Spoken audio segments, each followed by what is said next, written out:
વિદ્યાર્થી મિત્રો, આગળ 22 તારીખમાં જોઈએ તો ₹4,000નો માલ આગમાંથી બળી ગયો, તેમાં 3,000 વીમા કંપનીએ મંજૂર કર્યા અને 1,000ના ભંગારમાંથી ₹200 ઉપજ્યા, બાકીનું નુકસાન થયું.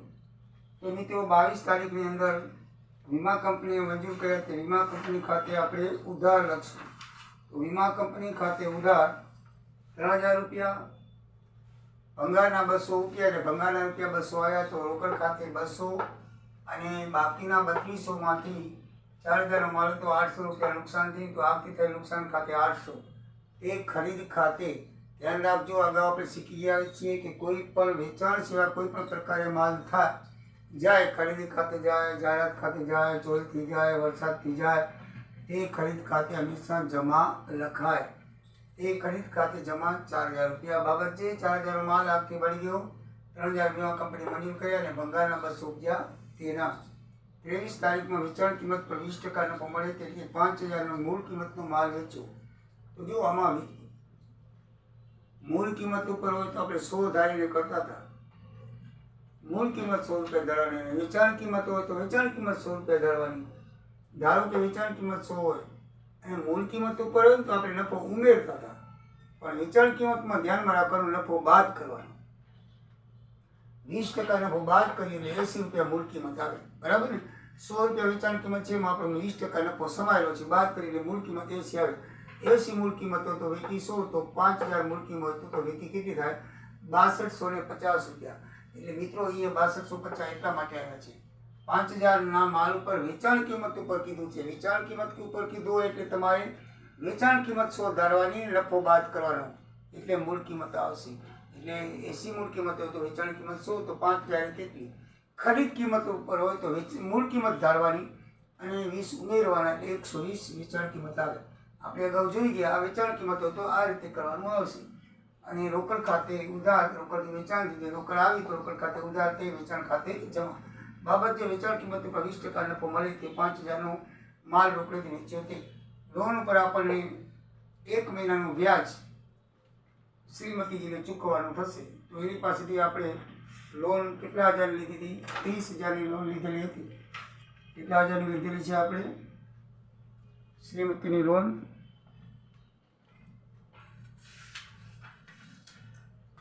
10%ની બીજી એન્ટ્રીમાં છે 30,000ની લીધેલી છે. તો PRN/100 કરી 30,000ની લોનનું વ્યાજ 1 મહિનાનું આપણે ચૂકવવાનું થાય. આપણે લોન લીધી છે 2 તારીખની, બરાબર છે? અને લખેલું છે કે શ્રીમતીના લોન પર 1 માસનું વ્યાજ ચૂકવ્યું, 1 મહિનાનું વ્યાજ આપણે ગણવું પડે. PRN/100 એટલે P એટલે મુદલ 30,000, R એટલે વ્યાજનો દર 10%, N એટલે 1 માસની મુદત, નીચે 100 × 12 છે, દિવાળી દો, બધું કરો કેલ્ક્યુલેટરથી ₹250 આવશે. એટલે લોનનું વ્યાજ આપણે ચૂકવ્યું છે, એટલે આપણો ખર્ચ છે. લોન વ્યાજ ખાતે ઉધાર, રોકડ ગઈ તો રોકડ ખાતે 250. બાબત છે લોન પર 1 માસનું વ્યાજ 250 ચૂકવ્યું તે. આ અગાઉ આપણે શીખી ગયા છે, કોઈ પણ લોનનું વ્યાજ PRN/100 × 12 કરવાનું છે. 25મો, રેલવે અક્ષમાંથી ₹2,500નો માલ નાશ પામે તો એકદમ ઈઝી છે. અકસ્માતથી થયેલ નુકસાન ખાતે ઉધાર 2500, તે ખરીદ ખાતે 2500, કારણ કે રેલવે અકસ્માતથી થયું છે તો રેલવે અકસ્માતથી નુકસાન ખાતે ઉધાર 2500, તે ખરીદ ખાતે 2500. બાબત છે રેલવે અકસ્માતમાં 2500ના માલ નુકસાન થયું તે. 26 તારીખના અદાણીના 50 શેર 300ના ભાવે 2% દલાલીથી ખરીદ્યા. તો અદાણીના શેર હતા 50, શેરની કિંમત 300 × 50 એટલે 15,000 થાય. 2% દલાલી એટલે 1% 150, 2% 300 થાય.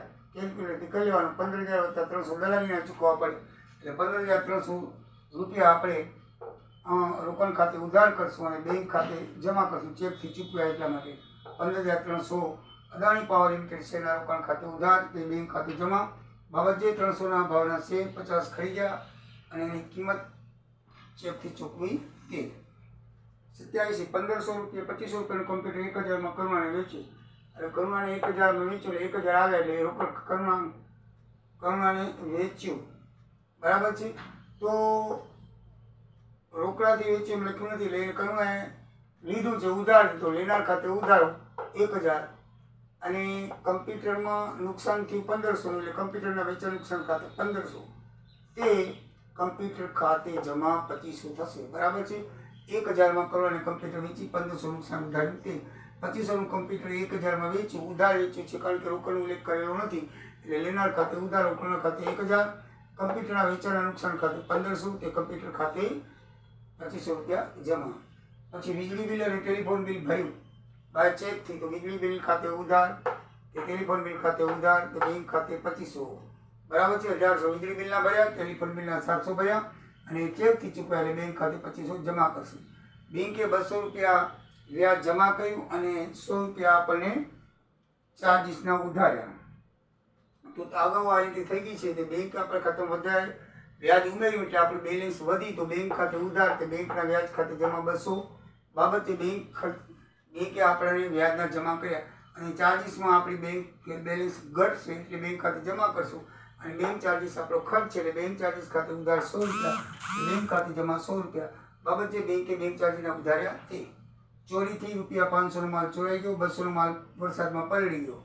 બરાબર છે. ભેગી ઉદાહરણમાં અનોખી એન્ટ્રી કરી છે પણ એક જ એન્ટ્રી છે, આપણે એક જમાં જ કરશું. ચોરીથી થયેલ નુકસાન ખાતે 500, વરસાદથી થયેલ નુકસાન ખાતે 200, એ ખરીદ ખાતે જમા 700 રૂપિયા થાય.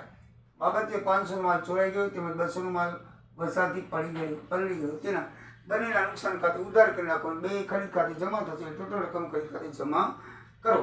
1000 રૂપિયાના છૂટા લીધા 1000 નોટ ખોટી આવી ગઈ જેનું બજારમાં કાંઈ ઉપજ્યું નહીં. બરાબર છે. આપણે જોયું નહીં તો એ પરચુરણ નુકસાન કહેવાય. કોઈ બીજું કોઈ પણ નુકસાન ન હોય તો પરચુરણ ખર્ચ ખાતે કેમ લખીએ? પરચુરણ નુકસાન ખાતે લખવાનું.